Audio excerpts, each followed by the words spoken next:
এক লোক অনেক সুন্দর করে ছবি অঙ্কন করত। তার স্ত্রী সব সময় তার ছবি অঙ্কন করার প্রশংসা করত।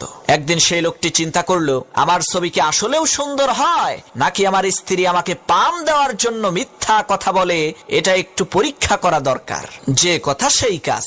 সেই লোকটি সুন্দর একটি ছবি এঁকে সকালবেলা রাস্তার পাশে রেখে আসলো, আর ছবির উপরে লিখে দিল, এই ছবির মধ্যে যদি কোনো ভুল থাকে তাহলে আপনারা ছবির মধ্যে চিহ্ন দিয়ে আমাকে ভুলগুলো ধরিয়ে দিন।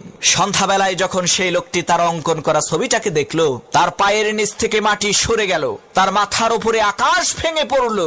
সে দেখতে পেল তার আঁকানো ছবির মধ্যে শত শত ভুল লোকজন বের করে দিয়েছে। লোকটি তখন বাড়িতে চলে আসলো আর তার স্ত্রীকে বলতে লাগলো, আমি আর কোনোদিন ছবি অঙ্কন করব না। তখন তার স্ত্রী বলল, ঠিক আছে, তবে তুমি আমার একটা কথা শোনো, তুমি আগামীকালকে তোমার আঁকানো আরেকটা ছবি ওই রাস্তার পাশে রেখে আসবা, আর সেই ছবির উপরে লিখে দিবা, আমার এই ছবির